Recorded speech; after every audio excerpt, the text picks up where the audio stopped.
proclamation, I rise to move for leave to introduce the Waqf Amendment Bill 2024.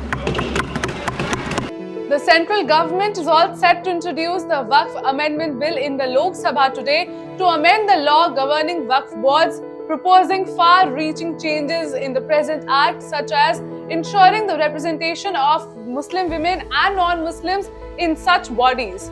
While nearly 32 to 40 amendments are being considered in the Waqf Board Act, one such amendment includes restricting the powers of the Waqf Board. The Waqf Act was first passed by Parliament in 1954. Subsequently, it was repealed and a new Waqf Act was passed in 1995, giving more powers to the Waqf boards. In 2013, this act was further amended to give far-reaching powers to the Waqf Board to designate a property as Waqf property.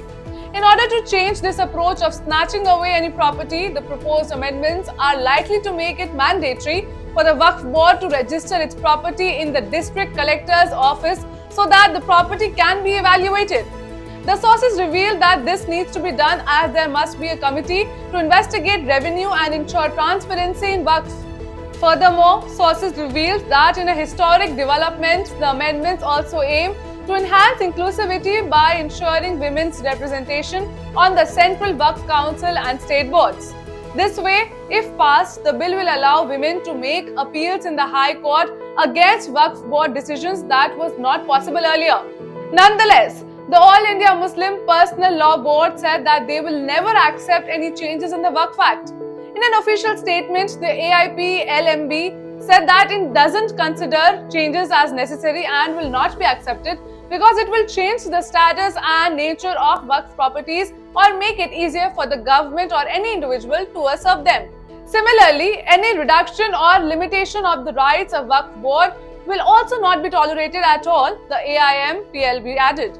Significantly, ever since the reports regarding the amendments in the Waqf Act started to float, netizens started demanding that the Waqf Act should not be amended but abolished because the Waqf Board has misused their powers, bringing over 9.4 lakh acres of land worth thousands of crores under its umbrella. This has led to the Waqf Board being India's third largest landowner, trailing only the Armed Forces and Indian Railways. Since the ownership of the property is transferred to Allah from the Waqif in the case of Waqf, and property cannot be taken back from Allah, thus once a property becomes Waqf, it will always stay Waqf. The cases of claiming land illegally by the Waqf Board have grown exponentially over the years, with many netizens stressing that the Waqf Board has misused its power to occupy lands across India.